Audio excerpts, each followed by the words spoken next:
지금 방송에서 제공하는 투자 정보는 투자 판단에 대한 조언입니다. 방송에서 제공하는 주식의 가치, 가격 상승 및 가격 하락에 대해서는 방송사에서 보장하지 않습니다.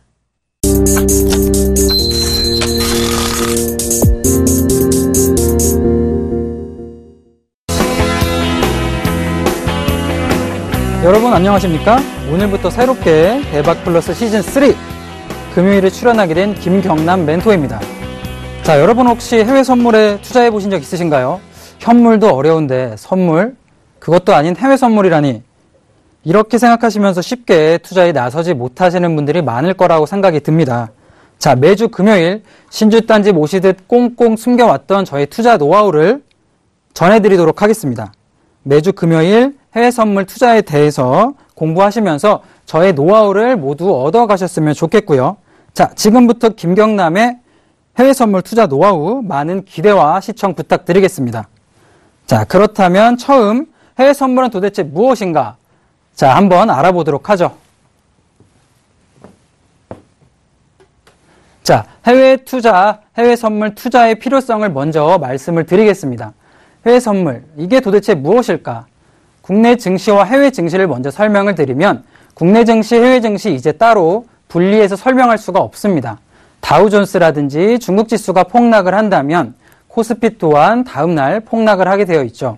이렇게 연계돼서 커플링 식으로 동반 하락을 하거나 상승을 하는 경우가 많은데, 이런 해외 시장, 해외 전반적인 시장 상황을 큰 시야로 판단할 때 가장 보편적으로 사용하는 게 이 해외 선물 상품입니다.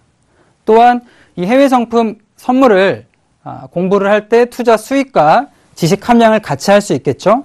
투자 수익은 어떻게 얻을 수 있느냐? 해외 선물을 공부하다 투자 포인트가 나온다면 매수, 매도 둘 다 포인트를 잡고 들어가 수익을 얻어올 수가 있습니다. 자, 그렇다면 해외 선물이 무엇인지 한번 두 가지 섹션을 나눠서 설명을 드리면, 자, 첫째, 금융 자산이 있습니다. 금융 자산과 실물 자산 두 가지로 나눠지는데요. 금융 자산 같은 경우는 주가 지수, 금리, 통화 등 이 세 가지 상품 등이 있고요. 실물 자산으로 본다면 금, 원유, 농산물 등이 있습니다. 자, 여기에 대해서 간략하게 해외 선물은 무엇인지 금융 자산과 실물 자산에 대해서 한번 설명을 해드렸고요.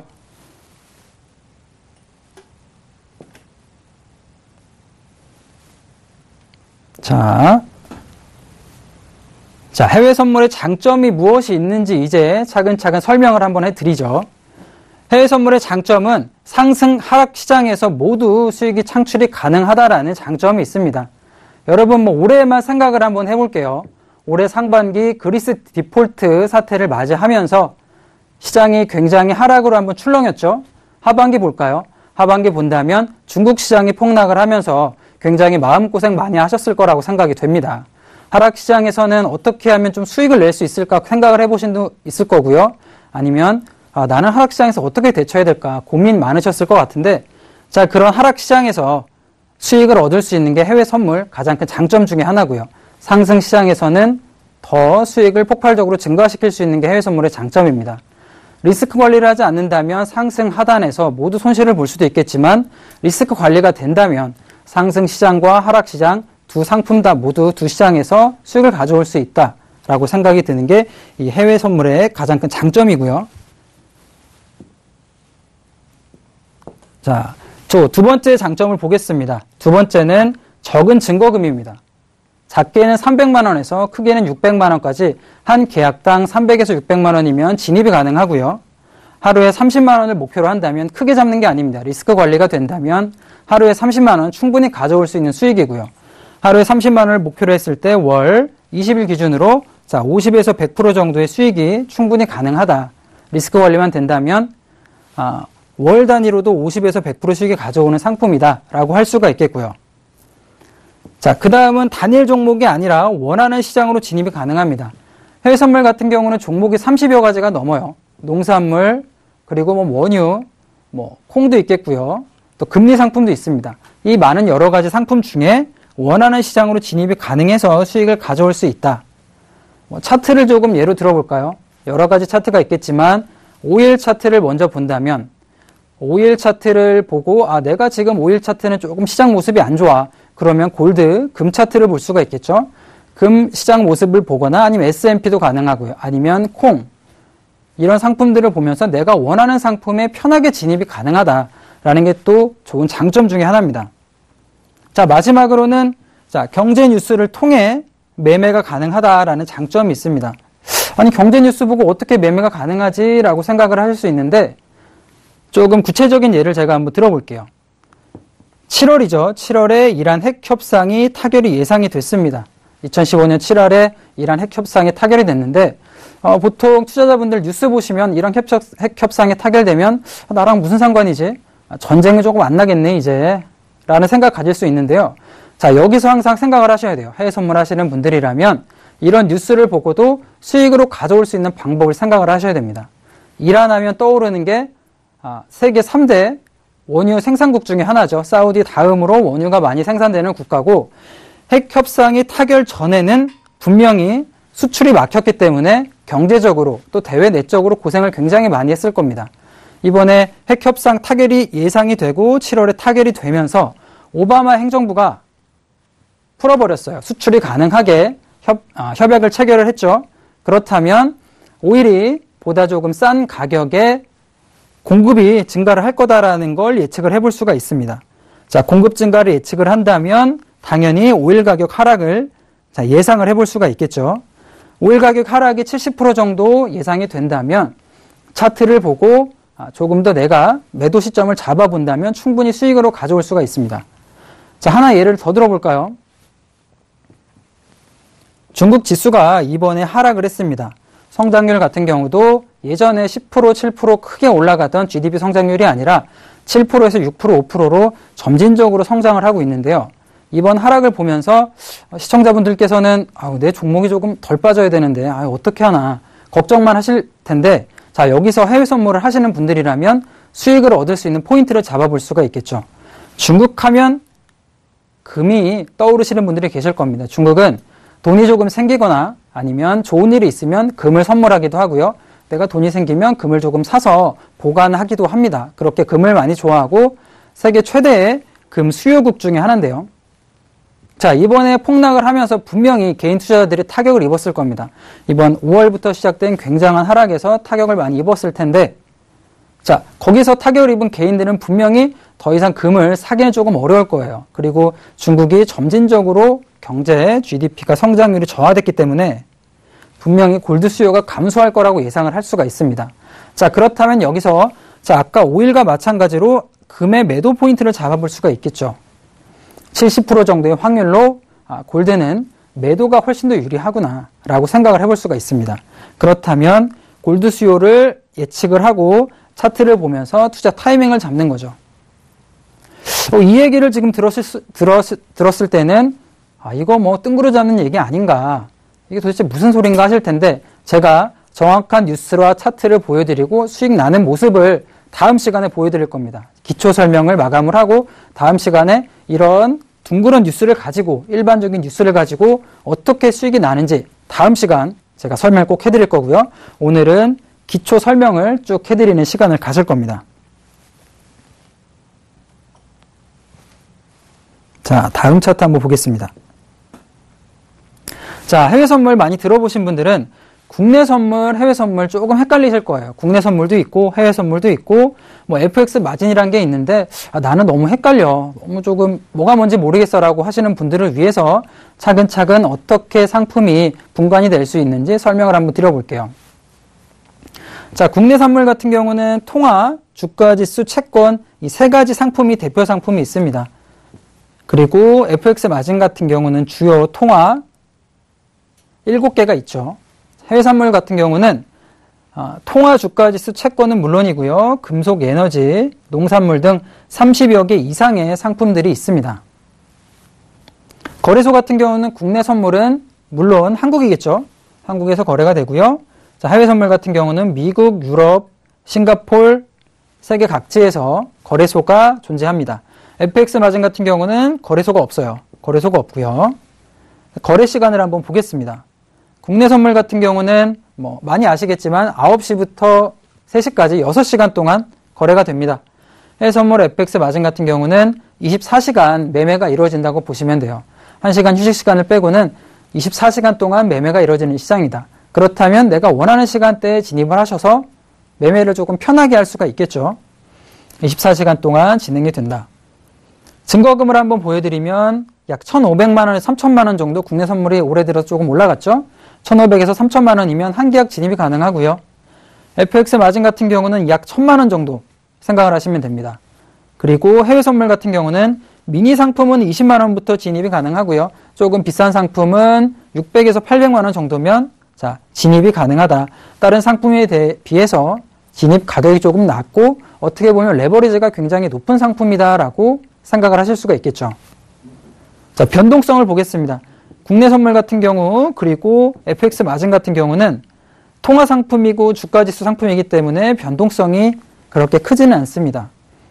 하지만 해외 선물 같은 경우는 금속, 에너지, 농산물 등은 진폭이 굉장히 커요. 중앙은행이 관리하는 상품이 아니기 때문에 진폭이 굉장히 크게 변동성이 나타난다라고 보시면 되고요. 상관성을 보면 국내 선물이나 FX 마진 같은 경우는 통화 주가지수 채권들이 서로 연계를 해서 상관지수가 굉장히 높습니다. 통화도 마찬가지고요. 하지만 해외 선물 같은 경우는 금값이 올라간다고 해서 골드가 올라가느냐? 그렇지 않습니다. 같이 올라가는 경우도 있겠지만 골드는 올라가고 금값이 떨어지는 경우, 또한 S&P가 올라가고 오일 가격이 떨어지는 경우 여러 가지 변동성이, 상관성이 굉장히 낮다라는 포인트가 있고요. 국내 선물, 해외 선물, FX 마진에 대해서 이제는 조금 이해가 쉽게 되셨을 거라고 봅니다. 가장 큰 특징은 30여 가지 이상 시장이 있다는 게 가장 큰 특징이고요. 자, 그렇다면 자, 넘겨볼까요? 자, 해외 선물 거래소에 대해서 한번 설명을 해드리겠습니다. 아까 말씀드린 24시간 동안 거래가 되는데 그렇다면 거래소는 어디가 있을까 설명을 해드리면 자, 우선 시카고 상업거래소가 있겠죠. 자, 시카고 상업거래소가 있습니다. CME라고 하는 시카고 상업거래소에서 가장 많은 매매가 이루어지고 트레이딩이 이루어집니다. 뉴욕 시장이죠. 뉴욕 시장 시카고 상업거래소에서 진행이 되고요. 자, 아시아로 넘어온다면 도쿄 증권거래소가 있겠고요. 그리고 국내 증권거래소가 있겠고 요새 항생 매매하시는 분들 많으실 텐데 홍콩 거래소가 있습니다. 항생 매매하시는 홍콩 거래소. 자, 아시아 시장으로 조금 더 가볼까요? 목화나 면 종류를 거래하는 인도 증권거래소, 뭄바이 증권거래소가 있고요. 그리고 중국 거래, A50 지수 거래 많이 하시는 분들 계실 텐데 A50이 거래가 되는 싱가포르 거래소가 있습니다. 자, 이제 런던으로 가볼게요. 아시아 거쳐서 런던으로 가보면 런던 금속 거래소가 있죠. 골드라든지 실버 그런 상품들, 구리 같은 상품을 매매하는 런던 금속 거래소가 있습니다. 자, 이렇게 시장이 전 세계적으로 다 펼쳐져 있고 24시간 매매가 되는데 시장마다의 특징이 있어요. 특징을 설명을 해드리면 아시아 시장 같은 경우는 한국 장시간과 비슷합니다.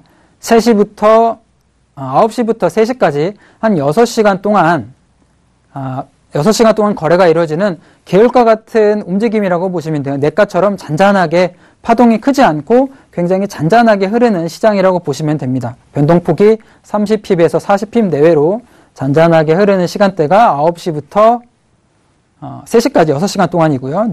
자, 이제 런던으로 조금 넘어가 보면 3시부터 런던 시장이 시작이 돼서 7시, 8시까지 조금 더 이제 계율을 넘어서 강가 정도의 파동이 보여집니다. 한 40핍에서 50핍 이상 파동이 나오는 시장이 한국 시간 3시부터 8시, 7시까지 펼쳐지는 런던 시장이라고 보시면 되고요. 그리고 뉴욕 시장은 이제 8시 이후에 본격적인 큰 파도가 바다로 비유를 할 수가 있겠죠. 비유를 하면 8시부터 한 새벽 1시까지 변동성이 굉장히 큽니다. 100핍 이상 위아래로 크게 움직여주는 변동성 굉장히 큰 시장이 뉴욕 시장이다라고 생각을 하시면 돼요. 그렇다면 이 세 가지 특징 나눠지는 시장에 내가 어떤 시장에 매매할 것인가, 이게 어떻게 보면 투자의 굉장히 중요한 포인트라고 할 수가 있겠죠. 나는 조금 잔잔히 움직이는 시장이 맞는다. 나는 조금 수익이 나더라도 잔잔한 파동이 나에게 맞는다 하시는 분들은 아시아 시장 9시부터 3시까지 매매하시는 것도 가능하고요. 아니다, 나는 크게 움직이는 시원시원한 장이 좋다. 진입하고 나서 수익이 바로바로 나오는 시장이 나한테 조금 맞는다 라고 생각되시는 분들은 뉴욕 시장 때 매매를 하시는 게 가능하고요. 직장인들 분께서는 뭐 퇴근하시고 나서 식사하시고 퇴근하시고 조금 나서 한 8시부터 12시까지 뉴욕 시장에서 매매를 할 수 있는 주 메인 시간대이기 때문에 그때 매매할 수 있는 굉장히 좋은 장점이 있는 게 해외 선물의 장점 중에 하나고요. 자, 해외 선물의 거래소랑 시간대까지 알아봤는데, 그렇다면 자, 해외 선물 상품 구성이 도대체 어떤 게 있느냐, 30개를 제가 말씀을 드렸는데 조금 더 디테일하게 세부 사항을 설명을 드려보면, 자, 금융과 상품이 나눠집니다. 자, 우선 금융 상품부터 설명을 해드리면 통화 상품이 있겠죠. 유로, 엔, 호주 달러 등이 있고요. 원도 포함이 됩니다. 자, 그런 유로나 엔, 호주 달러 등이 있고요. 자, 지수 같은 경우는 다우존스, S&P, 나스닥, 뭐 미국, 이번에 중국 A50 같은 경우도 포함이 되겠죠. 그리고 채권 같은 경우는 5년, 10년, 30년 국채 등이 포함이 되는데, 채권 하시면 굉장히 안정적인 상품이라고 생각하시는 분이 계시겠지만, 해외 선물에서 채권은 굉장히 파동이 많이 나오는, 움직임이 굉장히 거친 상품이라고 보시면 됩니다. 안정적으로 수익을 또 가져갈 수가 있는 좋은 상품이고요. 금융상품은 통화지수, 채권 크게 세 가지로 나눠지고, 자, 상품으로 조금 보겠습니다. 상품을 본다면 금속 파트는 금, 은, 구리 등이 있습니다. 이 금속 파트 같은 경우는 중국과 연계성이 굉장히 커요. 금속을 가장 많이 소비하는 국가가 중국이고 제조업 국가이다 보니까 중국 지수가 조금 안 좋게 발표가 되고 중국 하락으로 굉장히 세게 내려간다면 금, 은, 구리 같은 경우는 하락으로 굉장히 많이 내려가는 경우가 생깁니다. 에너지 한번 볼까요? 에너지 같은 경우는 원유, 천연가스 등이 있습니다. 자, 원유나 천연가스 같은 경우는 전쟁이 예를 들어서 얼마 전에 러시아가 우크라이나를 침공을 했죠. 러시아가 우크라이나를 침공했을 때 원유나 천연가스 같은 경우는 폭등을 했습니다. 그렇게 전쟁과 굉장히 밀접한 연관이 있고, 아니면 이란이 이번에 핵협상 타결했을 것처럼 원유 생산 국가가 수출이 풀린다면 또 변동성 굉장히 크게 움직이는 게 이 에너지 상품 중에 하나고요. 자, 마지막으로는 농축산물이 있겠죠. 콩, 옥수수, 밀, 우육, 돈육 등 거의 모든 상품들이 농축산에서도 매매가 가능합니다. 자, 상품 이렇게 보면 거의 모든 상품을 매매 가능하구나라고 생각하실 수 있을 것 같아요. 자, 그렇다면 이 많은 상품 중에 나는 어떻게 접근을 할 것이냐? 어떻게 접근을 할 것이냐? 저는 그렇게 생각합니다.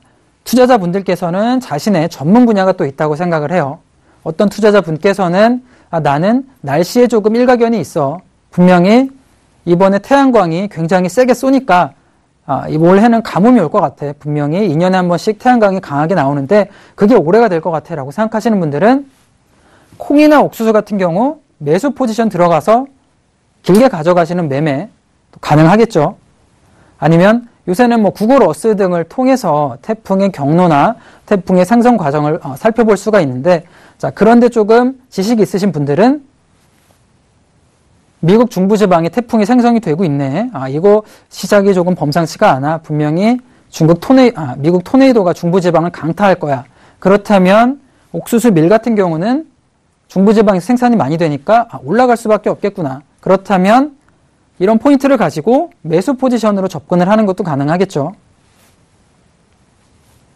통화상품 같은 경우는 이번에 미국 금리 인상 9월에 하냐, 12월에 하냐, 2월에 하냐 말이 많은데, 금리 인상 포인트를 내 생각에는 12월이면 이번에 9월에 인상하지 못했으니까 12월이면 분명히 금리 인상을 할 거야. 그렇다면 달러 강세가 예상이 되고 유로 같은 경우는 하단으로 내려올 수밖에 없을 거야. 그렇구나. 그렇다면 나 지금부터 유로 매도 포지션 잡아봐야겠구나. 가능하겠죠. 유로를 매도 포지션 잡아서 금리 인상 시점까지 가져가서 수익을 길게 가져가는 매매 충분히 가능합니다. 자, 이렇게 자신의 전문 분야가 있다면 분야가 굉장히 많기 때문에 수익을 가져올 수 있다라고 하는 게 이 해외 선물의 상품 구성이고요. 자, 다음 보도록 하겠습니다. 자, 그렇다면 대표 상품 명세를 한번 보겠습니다. 지금까지 설명드린 게 그런 상품이 있구나라고 생각하실 수 있는데, 그렇다면 증거금은 도대체 얼마고 틱 가치가 얼마고 하루에 얼마나 움직이길래 저렇게 이야기를 할까? 하루에 1, 2만 원, 4, 5만 원 움직이는 거 아니야? 라고 생각하실 수 있는데, 대표 상품 명세를 보면서 제가 다시 한번 설명을 드리죠. 자, 유로를 보겠습니다. 유로 같은 경우는 증거금 3,950불. 자, 1불에 1,000원이라고 계산했을 때 한 400만 원 정도 있으면 한 계약 진입이 가능합니다. 틱 밸류라고 하는 건 한 틱의 가치죠. 한 틱 위아래의 가치가 12.5불이고요. 1편동 변동 금액 같은 경우는 900불. 그러면 증거금 대비 변동률은 하루에 내가 400만 원을 넣고 유로를 매매했을 때 22% 정도 위아래로 움직여준다라고 생각하시면 됩니다. S&P 500을 볼까요? 증거금 같은 경우는 5,000불입니다. 500만 원 정도면 한 계약 진입이 가능하고요. 틱밸류는 유로와 마찬가지로 12.5불 나와주고요. 1편동 변동 금액 같은 경우는 1,500불. 유로 같은 경우보다 S&P가 변동폭이 조금 더 크다고 볼 수 있습니다. 이번에 중국 지수가 빠졌을 때는 훨씬 더 변동폭이 크게 나왔죠. 그 증거금 대비 변동률은 내가 500만 원을 놓고 매매했을 때 30%로 위아래로 움직여줍니다. 굉장히 위아래가 파동이 크다고 볼 수가 있겠죠. 골드를 한번 볼까요? 골드 같은 경우는 증거금이 조금 더 쌉니다. 400만 원 정도, 4,125불 정도면 한 계약 진입이 가능하고요. 틱밸류 같은 경우 10불에 가능합니다. 1평균 변동 금액은 1,400불 정도, 위아래 140핍 정도가 변동을 하고요. 증거금 대비 변동률은 33%가 나와줍니다.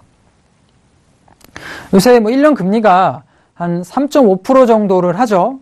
1년 금리가 3.5% 정도 나오는데 하루에 33% 움직여준다면 어마어마하게 움직여주는 겁니다.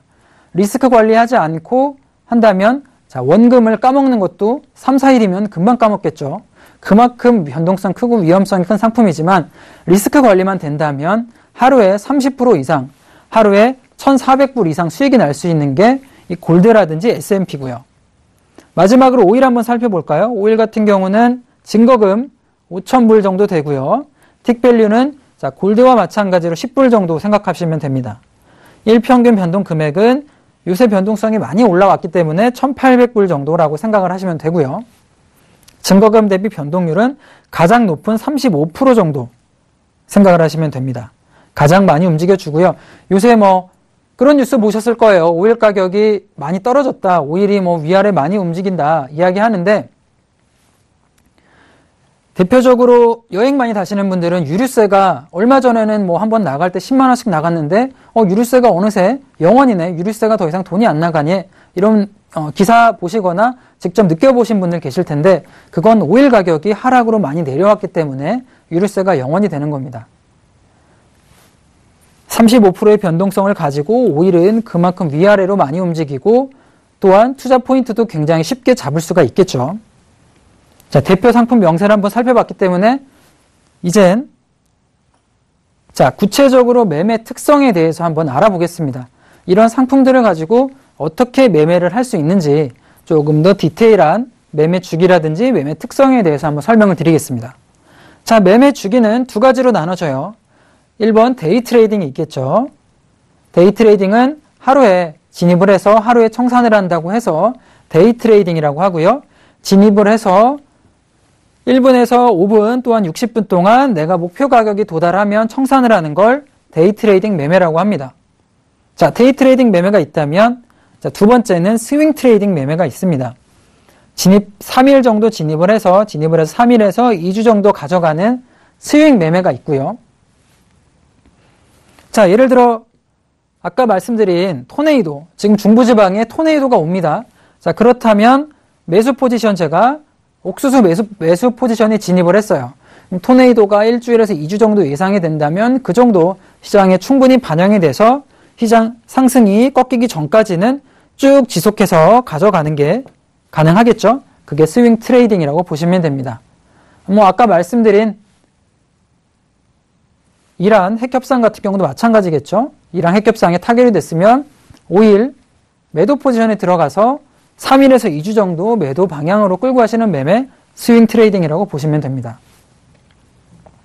매매 주기는 크게 5분이랑 스윙 트레이딩으로 나눠지고요. 자, 매매 특성에 대해서 한번 살펴보면 추세와 돌파로 나눠집니다. 해외선물 같은 경우는 중앙 은행이 될 수도 있겠고요. 항상 메이저 세력이 존재를 해요. 메이저 세력이 존재를 해서 중앙은행이 될 수도 있겠고 아니면 헤지펀드가 될 수도 있겠지만 이런 메이저 세력이 종목을 움직입니다. 그렇기 때문에 가능하면 추세에 역행하는 매매가 아니라 추세 방향대로 매매를 하시는 게 훨씬 유리하고 수익도 극대화될 수가 있습니다. 추세 방향에 따라서 가격 돌파가 일어난다면 그 방향대로 가져가는 매매가 있겠고요. 자, 변동성과 방향성이 있습니다. 변동성이 굉장히 크고 그 변동성 이후에 방향성을 잡아서 진행되기 때문에 변동성과 방향성 굉장히 중요하고요. 마지막으로 위험 관리가 있습니다. 어떻게 보면 해외 선물의 가장 큰 포인트는 이 위험 관리라고 볼 수 있는데 위험 관리에 대해서 한번 설명을 드려보죠.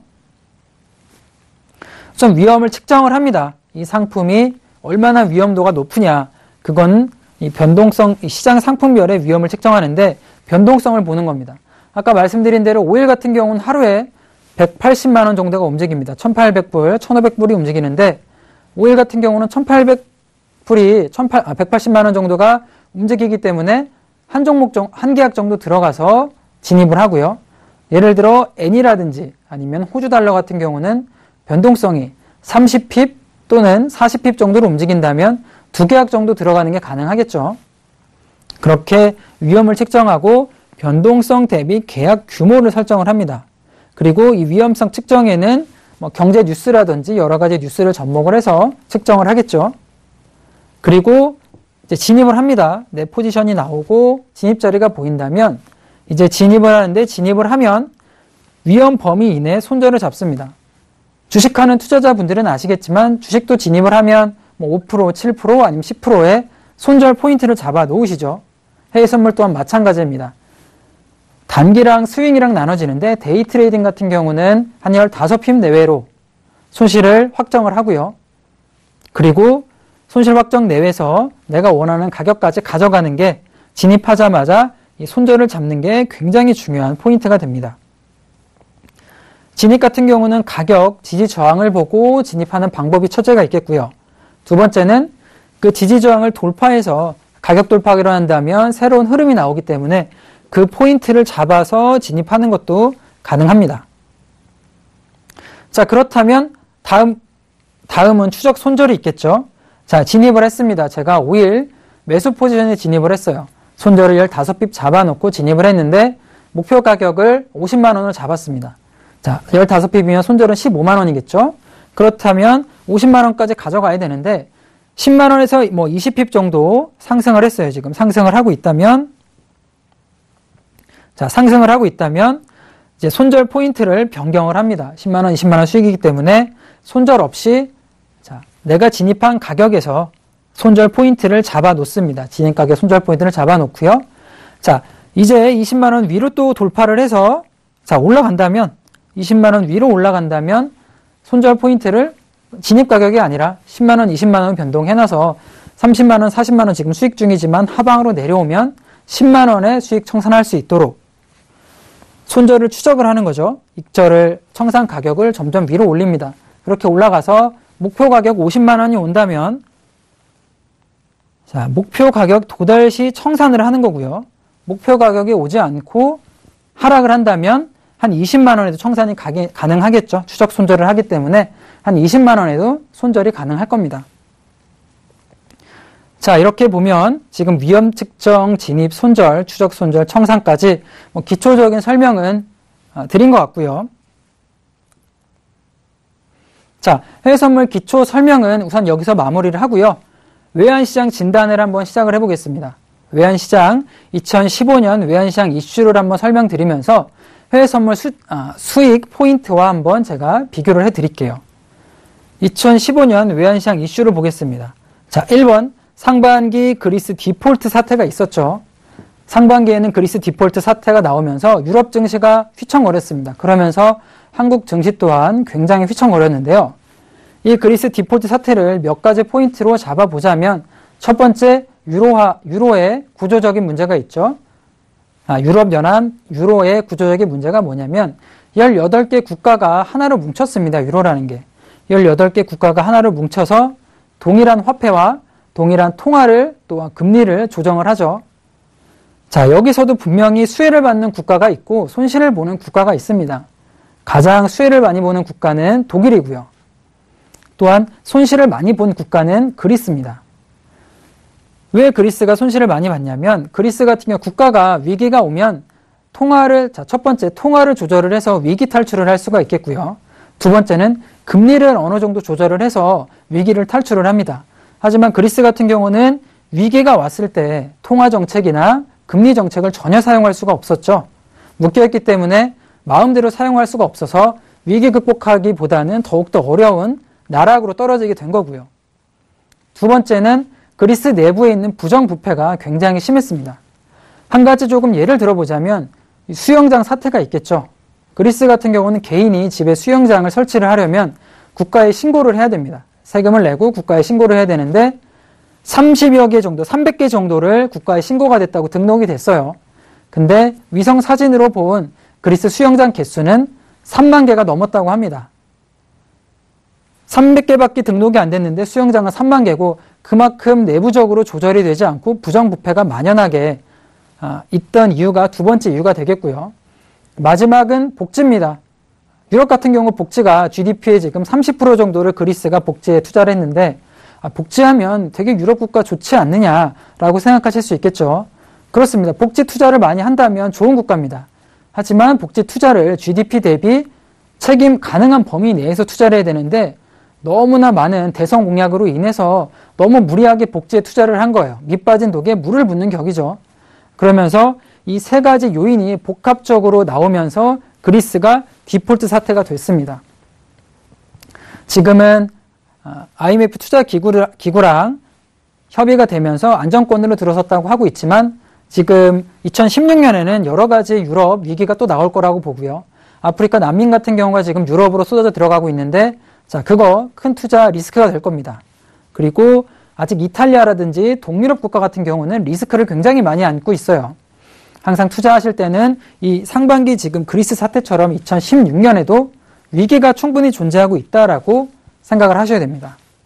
자, 상반기에는 그리스 디폴트 사태가 있었다면 하반기에는 중국 증시 폭락이 있었습니다. 2014년 11월부터 중국 증시가 상승으로 꾸준히 올라갔죠. 그런데 2015년 5월부터 하락 상승으로 거칠게 올라가던 중국 증시가 폭락을 했습니다. 바닥이 안 보일 정도로 빠졌다라는 표현이 맞을 정도로 저희 투자자 여러분들께서도 굉장히 손해를 많이 보셨을 거라고 생각을 해요. 경제의 블랙홀이라고 불릴 만큼 미국 증시할 거 없이 국내 증시할 거 없이 같이 하락을 많이 나왔죠. 중국 증시 폭락이 하반기에 가장 큰 이슈가 됐고요. 자, 뒷부분에서 중국 증시 폭락에 대해서는 다시 한번 설명을 드릴 겁니다. 그리고 중국 증시가 폭락을 하면서 글로벌 성장률 저하가 이슈로 떠올랐습니다. 중국 같은 경우는 예전에 GDP 성장률이 9%, 10% 하던 그런 국가가 더 이상 아니죠. 이제는 7%, 6%, 5% 정도 서서히 경착륙하는 저성장 국면으로 들어서고 있고요.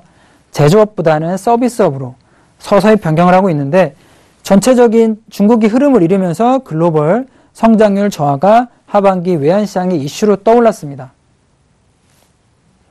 자, 마지막으로 금리 인상 시기가 있겠죠.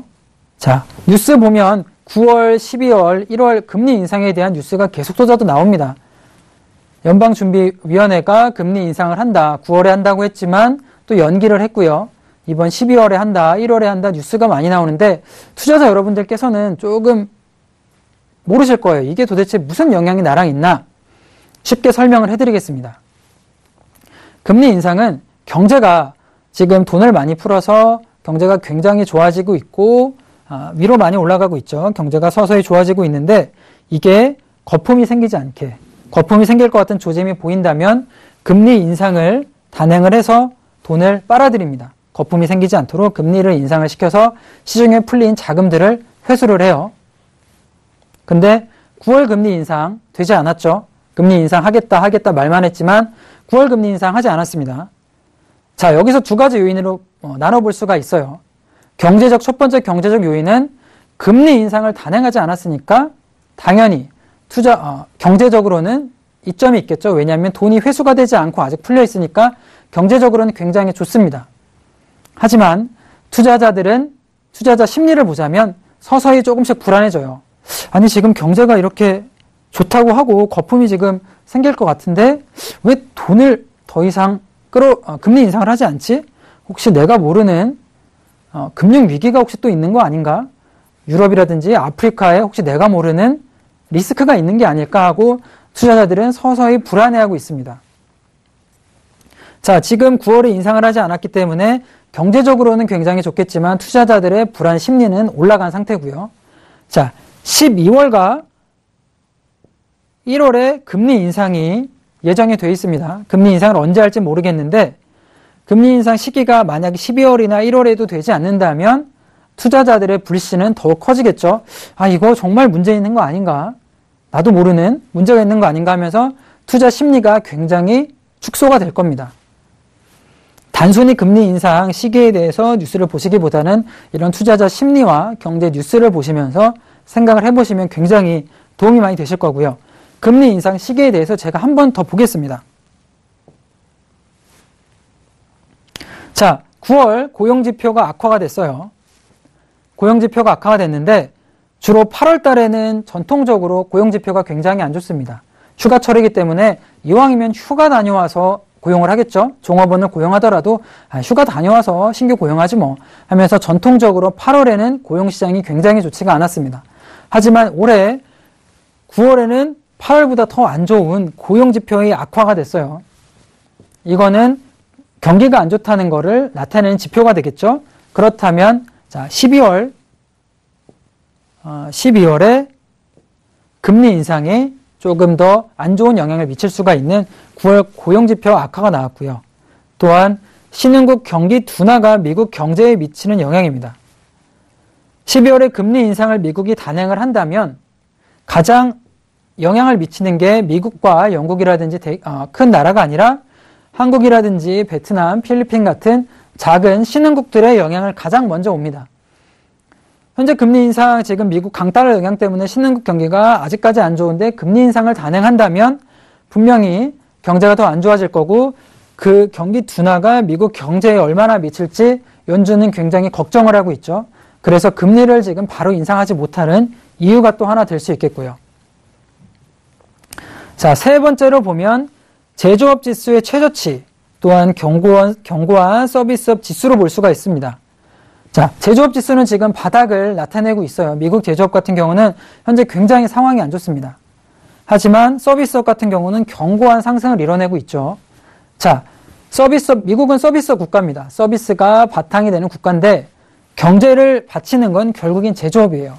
제조업 지수가 최저치로 내려갔다는 건 경제에 빨간불이 들어왔다고 볼 수가 있습니다.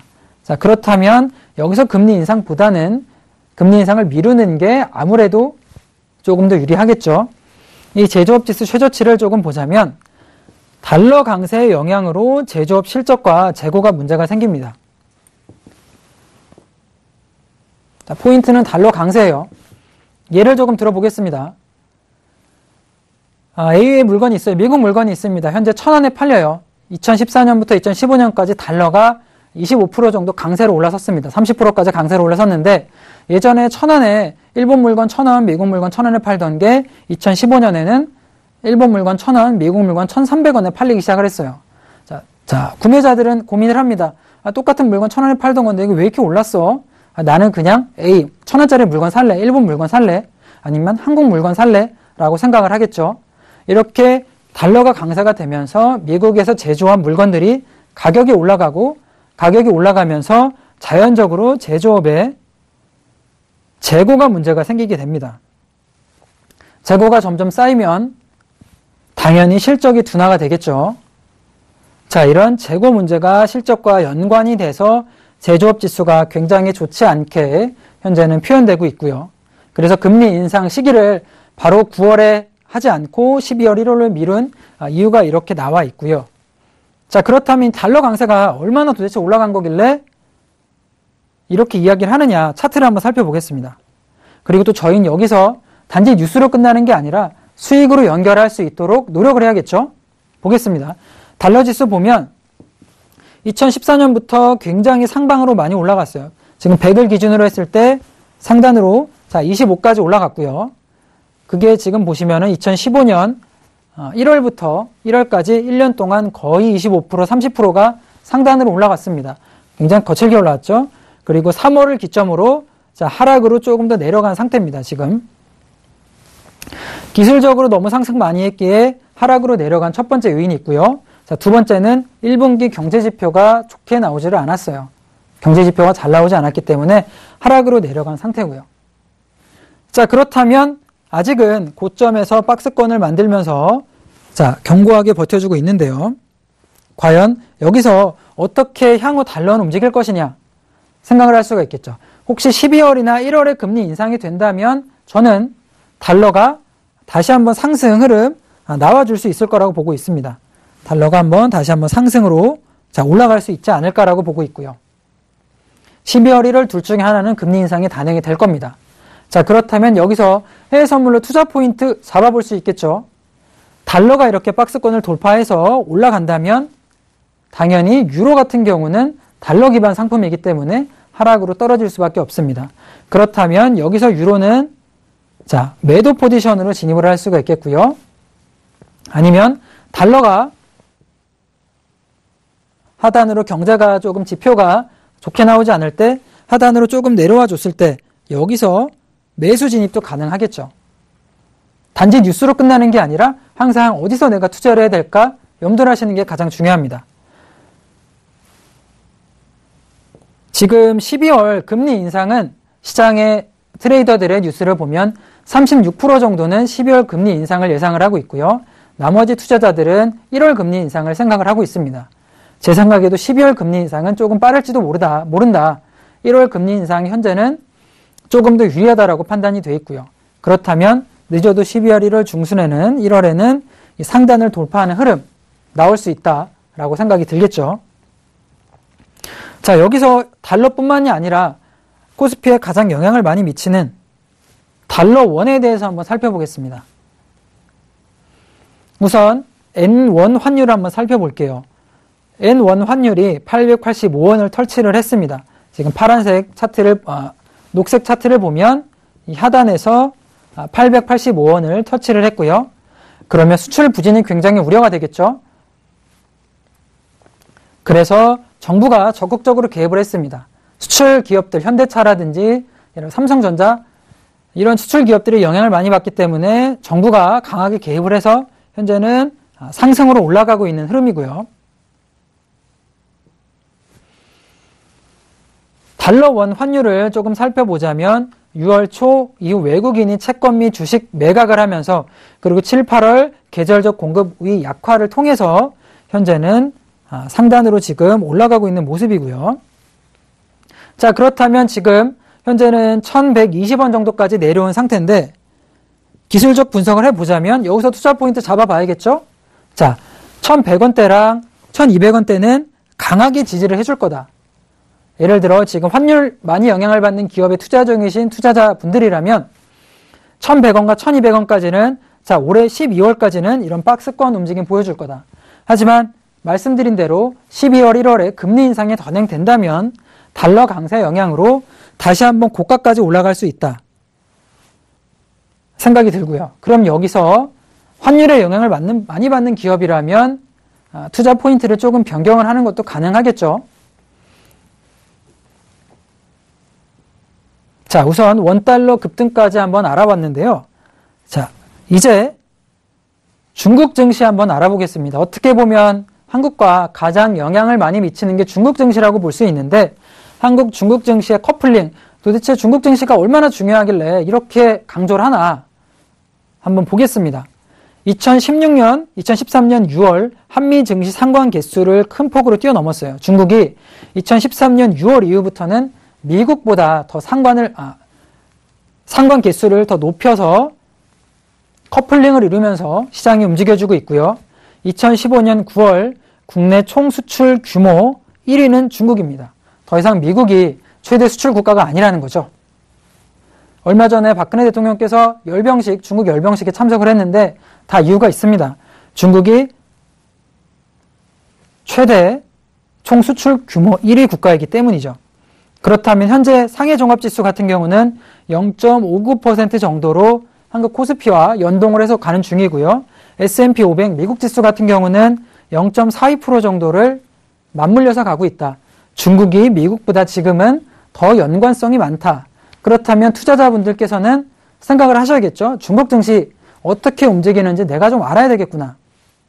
그리고 해외 선물에 투자를 할 거라면 나는 어떤 포인트를 잡아야 되겠구나 생각을 하실 수 있는데, 자, 다음 차트 보면, 자, 중국 제조업 지수에 대해서 한번 설명드리겠습니다. 중국 제조업 지수가 2011년부터 2015년까지 움직임을 살펴보자면, 자, 금융위기 이후의 PMI 제조업 지수가 최악의 상황을 맞고 있어요. 상승을 하지 못하고 하단으로 자, 급격하게 내려가는 중이고요. 부진의 원인은 실제 구조조정을 통한 실질적 생산 감소가 가장 큽니다. 중국인 관광객이 국내에 들어와서 뭐 많이 사가고 요요커들이 많다고 해서 중국 지금 경제 굉장히 좋은 거 아닌가라고 생각하실 수 있는데 절대 그렇지 않습니다. 제조업 지수 같은 경우는 최악의 상황을 맞이하고 있고요. 또한 중국 증시 또한 폭락을 해서 중국 증시 현재 상황 굉장히 좋지 않다. 부진의 원인은 구조조정을 통한 실질적인 생산 감소가 일어나고 있다라고 보여지고요. 중국 경제 문제가 어떤 게 있냐? 생산과 구매의 동반 둔화가 결정적인 문제입니다. 세계의 지갑이라고 불렸던 중국이 소비를 엄청나게 했죠. 한국 와서도 소비하고 미국 가서도 물건 사고요. 뭐 유럽 여행 가서 또 삽니다. 물건을 많이 사는데 이제 그 지갑이 서서히 닫히고 있어요. 왜냐하면 공급 과잉을 확인하는 생산자 물가지수가 42개월 연속 마이너스를 하고 있습니다. 생산자 물가지수가 뭐냐면 소비자에게 공급하는 재화나 서비스 가격 수준의 변동성을 나타내는 지표가 바로 생산자 물가지수입니다. 자, 이런 이 변동점 지수가 가격이 42개월 연속 마이너스고요. 이 많은 부양 정책 속에서도 회복이 되지 않는 모습을 보이고 있는데 이렇게 부정적인 요소만 있는 게 아닙니다. 자, 긍정적인 측면을 살펴본다면 자, 2분기, 3분기 최악의 상황을 끝내고 4분기 구조조정을 통한 연착륙의 모습을 보여주고 있고요. 그리고 하방 압력이 이제 완화되고 서서히 자, 하방으로 내려왔다가 서서히 반등을 하는 지금은 이 자리라고 보시면 될 것 같아요. 긍정적인 표현을 하자면 자, 과거처럼 GDP 상승률이 8% 이상 올라가는 시장은 아니지만 그래도 서서히 경착륙을 하면서 올라갈 거라고 보여집니다. 자, 그렇다면 투자 포인트 잡아본다면 자, A50 차트를 조금 보도록 하죠. 말씀드린 대로 2011년 이후에 굉장히 상승을 해서 자, 추세선 올라가면서 상승을 했습니다. 자, 말씀드린 대로 하단 굉장히 강하게 깨고 내려와서 지금은 말씀드린 대로 턴을 하고 있는 모습이에요. 국경절 이후에 서서히 올라가는 모습 눈으로 확인이 되고 있는 중이고요. GDP 대비 2020년까지는 시가총액 비중의 80% 정도는 가능하다라고 보고 있습니다. 이제는 올라가는 게 훨씬 더 확률이 높다. 향후 2020년까지는 두세 배 정도까지는 상승이 가능하다라고 보고 있고요. 자, 마지막으로 디테일한 진입 포인트 잡아봐야겠죠. 그렇다면 A50 중국 지수 선물로도 진입이 가능하고 아니면 개별 종목으로 진입이 가능하는데 자, A50 60분으로 조금 확인을 해보면 자, 지금은 8월부터 지지받는 가격 라인이 지금 상승 흐름을 파동을 만들면서 올라와 있고요. 이 흐름 파동이 하단으로 조금 내려왔을 때 자, 이 자리가 되겠죠. 이 자리나 가격을 지지받는 저항 라인에서는 A50 같은 경우도 매수로 진입을 해서 수익으로 가져올 수 있다. 이 A50 라인이 하단으로 내려간다면 그때는 다시 한번 하방으로 내려갈 수 있겠지만 지금은 경제 같은 경우도 크게 보면 이제 하방 지지를 받고 올라가는 모습이기 때문에 자, 여기서 지지가 받아지는 모습을 확인한다면 A50 매수 진입 가능하겠죠. 자, 전체적으로 지금 시장 상황 한번 살펴봤습니다. 중국 지수 같은 경우도 봤고요. 그리고 해외 선물 기초에 대해서 설명을 한번 드렸는데 기초 설명 들으신 분들은 오늘 해외 선물에 대해서 어떻게 진행이 되는구나, 이런 종목이 있구나라고 아셨을 거라고 생각이 되고요. 다음 주에는 이런 기초 설명들을 그리고 기본 뉴스들을 토대로 해서 어떻게 하면 실질적으로 내가 수익을 낼 수 있는지 한번 알아보는 시간 가져볼 겁니다. 자, 오늘 지금까지 1시간 동안 들으시느라고 수고 많이 하셨고요.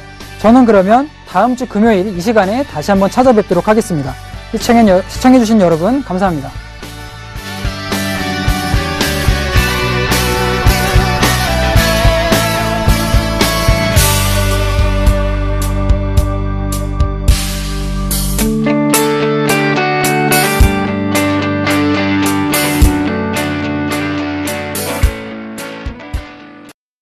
본 방송에서 제공하는 투자 정보는 투자 판단에 대한 조언입니다. 방송에서 제공하는 주식의 가치, 가격 상승 및 가격 하락에 대해서는 방송사에서 보장하지 않습니다.